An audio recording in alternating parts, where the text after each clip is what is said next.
د وړو په ریټ کې چې دا ډیره زیاته کمی راغلې ده. موږ چې کوم وړه استعمالو نو د هغې په ریټ کې ډیره زیاته کمی راغلې ده، خو تاسو راته ووایئ چې ستاسو په علاقه کې د دې څه ریټ دی.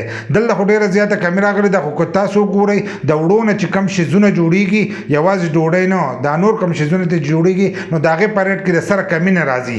لکه وړه د یوې ورځې نه بلې ورځې ته ارزانېږي، خو د دغې په ریټ کې کمی نه راځي.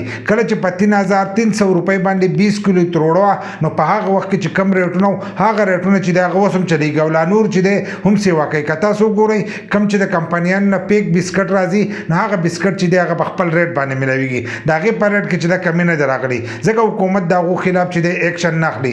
دغه شانتې که تاسو مایچې وګورئ، کمې نرۍ مایچې چې او د غنمو د وړو نه جوړیږي، په هغې باندې هم دومره خرچه په نورو شیزونو نه راځي، او خالي د وړو نه دغه مایچې جوړیږي، نو د هغې په ریټ کې چې دا هم کمې نه ده راغلې. په 200 روپۍ کیلو په هغه وخت کې هم اوس هم هغه په 200 روپۍ کیلو چې دی هغه ملاویږي، نو د نیمې نه سیوا روپۍ چې دی هغه په دغې کې ګټي. خو دلته که موږ تنور له راشو، نو په تنور پسې هر یو کس چې دی خبرې کوي، هغه هم ناجایزه کوي، لکه خپل ریټ چې دی هغه نه کموي. خو نه، موږ به د نورو شیزونو پسې چې دی خبرې نه کوو، کم چې دا غټ غټ خلک ناست دی او ډېرې زیاتې روپۍ ګټي. که تاسو داسې د بسکټو د فیکټرۍ ته وګورئ، دغه شان د مایچورې ته وګورئ، داسې قسما قسم نور ډېر شیزونه دي چې هغه تاسو وینئ، نو د هغې په ریټ کې چې دا کمي نه ده راغلې. خو موږ ته خالي یو تنور والا چې دی دغه ښکارېږي، نو تنور والا هم پکار دی چې هغه هم په خپل ریټ کې کمي راولي، او کوم حکمرانان چې دي چې هغه هم د دې خلاف ایکشن واخلي. خو د تنور والا خلاف هم ایکشن والی، او دا نور چې کوم فیکټران دي چې د دې خلاف هم ایکشن والی، چې دوی هم په خپلو ریټونو کې چې دی کمي راولي. خو تاسو راته ووایئ چې ستاسو په علاقه کې د وړو ریټ څه دی. دلته کې چې دی